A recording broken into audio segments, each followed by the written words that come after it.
പത്തനംതിട്ട കോന്നിയിൽ താളം തെറ്റി വിദ്യാവാഹിനി പദ്ധതി. വാഹന സൗകര്യമില്ലാത്തതിനാൽ കഴിഞ്ഞ 4 ദിവസമായി കൊക്കാത്തോട് സർക്കാർ സ്കൂളിലെ ആദിവാസി വിഭാഗത്തിൽപ്പെട്ട വിദ്യാർത്ഥികൾക്ക് സ്കൂളിൽ പോകാൻ കഴിഞ്ഞിട്ടില്ല.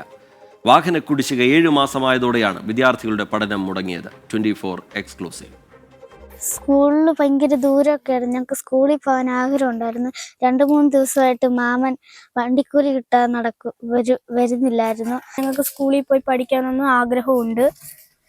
നടന്നു പോയിട്ടുണ്ടെങ്കിൽ ദൂരമാ, പിന്നെ വന്യമൃഗങ്ങൾ കാരണം ഞങ്ങൾക്ക് നടന്നു പോകാൻ ഭയങ്കര പേടിയാണ്. ആദിവാസി വിഭാഗത്തിൽപ്പെട്ട വിദ്യാർത്ഥികളുടെ കൊഴിഞ്ഞുപോക്ക് തടയാനും വിദ്യാഭ്യാസം ഉറപ്പുവരുത്താനും ട്രൈബൽ വകുപ്പ് തുടങ്ങിയ പദ്ധതിയാണ് വിദ്യാവാഹിനി. വാഹന സൗകര്യമില്ലാത്ത സ്ഥലങ്ങളിൽ സ്കൂൾ തന്നെ വാഹനം ഏർപ്പാട് ചെയ്ത് കുട്ടികളെ സ്കൂളിലെത്തിക്കും.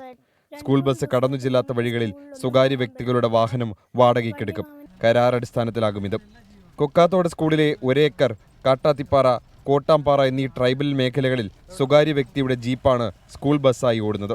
ദിവസവേതനം 1100 രൂപ. എന്നാൽ കഴിഞ്ഞ 7 മാസമായി ഈ തുക കുടിശ്ശികയായി. ഇതോടെ ഡ്രൈവർ സേവനം നിർത്തി.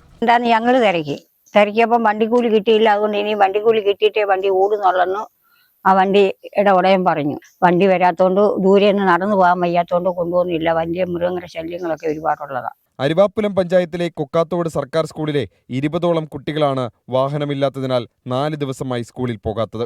സർക്കാരിൽ നിന്ന് ഫണ്ട് കിട്ടുന്നില്ലെന്നാണ് ട്രൈബൽ വകുപ്പിന്റെ വിശദീകരണം. മുൻപും ഇതേ സ്കൂളിൽ ഡീസൽ അടിക്കാൻ പണമില്ലാത്തതിനാൽ സ്കൂൾ ബസ് വഴിയിൽ കിടന്നിട്ടുണ്ട്. 24 പത്തനംതിട്ട.